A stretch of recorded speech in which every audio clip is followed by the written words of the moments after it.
absolument ravie de te retrouver chez moi, hein, c'est la deuxième fois. Oui, c'est la deuxième fois, merci pour ton invitation. Voilà, et nos spectateurs te connaissent sous un autre nom en fait. Oui, c'est vrai. Alors, Adam Gray. Adam Gray, c'était le pseudonyme original quand j'ai signé chez Chloé Delis.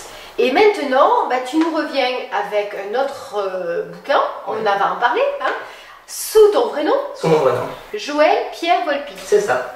Et pourquoi est-ce que tu as changé de nom? Je voulais revenir à ma véritable identité. Et j'avais besoin au départ, quand j'ai signé chez Chloé Delis, peut-être de me protéger, de me cacher derrière un pseudonyme, un mélange des personnages que j'appréciais dans la littérature, donc Dorian Gray, Adam Gray, donc voilà. Et aujourd'hui, là tu as passé le pas et tu te lances sous ton vrai nom. Ouais.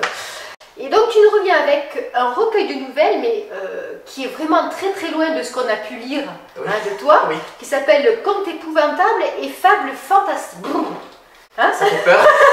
écoute, épouvantable, fantastique, on va en parler. Oui, d'accord. Toujours le même éditeur, Toujours le même éditeur, Chloé Delis. Comment est-ce qu'on passe d'un roman poétique avec, comme Euphorie et Désespérée, à quelque chose un conte ou une fable fantastique? En fait, il y a plusieurs raisons. Premièrement, c'est encore une fois, quand j'ai signé la première fois chez Chloé avec ce recueil Euphorie et Désespérée, je ne me sentais pas encore suffisamment à l'aise avec mon écriture pour me lancer avec des histoires, un roman, quelque chose comme ça. Donc j'avais des poésies qui traînaient dans mon tiroir, je les ai toutes recueillies et ça a marché. Donc Chloé Delis a accepté. Mais j'ai toujours écrit en fait du fantastique. Ça a toujours été ma passion première depuis l'école en fait. J'ai toujours été poussé par mes professeurs à écrire du fantastique. On nous poussait à écrire, à lire Tolkien, Oscar Wilde. Ok, la chance, moi on m'a jamais poussé. Jules Verne évidemment. D'accord. Ça a toujours été un besoin, je ne sais pas si c'est le mot. J'ai toujours été à l'aise dans ce domaine-là. Alors, la couverture, donc là j'ai ton bouquin. Waouh, hein, Wow. c'est... Ah oui, on ne peut pas dire que c'est de la poésie. Alors, qui a conçu la couverture?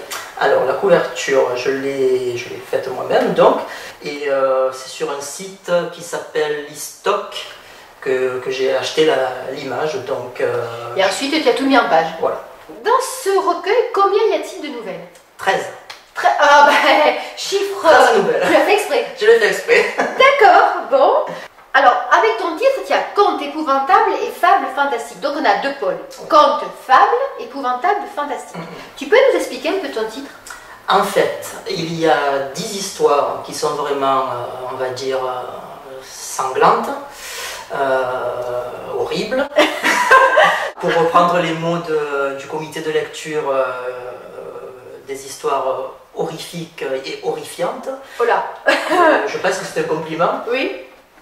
Et puis il y a 3 histoires qui sont un peu plus, qui tournent toujours sur le thème de la mort, mais qui sont plus romantiques. Alors, au travers des nouvelles, qu'est-ce que tu cherches à apporter à tes lecteurs? Un frisson, une grimace, du rêve un peu fou ou un peu déjanté? Bonne question. J'ai réfléchi un peu. Là tu me poses une colle. Pas les empêcher de dormir non plus, mais c'est pas fait pour ça. Mais pour ceux qui aiment les univers d'Edgar Allan Poe, Graham Masterton si tu connais, j'ai voulu les entraîner dans des univers un peu bizarres, se poser des questions sur la nature humaine. Pour ceux qui ont lu la nouvelle qui vient d'être publiée sur Aloïs, on voit un style qui n'a plus rien de poétique, hein, mais souvent il y a des dialogues qui sont triviaux, des images chocs. Alors du coup, tu bouscules ton image, c'est ça. Oui. Et ado, à partir de quel âge, tiens, question? 16 ans, on va dire. Oui, moi j'aurais dit hein. aussi. Parce qu'il y a quand même des dialogues un petit peu crus par moments. C'est pas de la pornographie non plus, loin de là. Mais s'il faut y aller, j'y vais, quoi.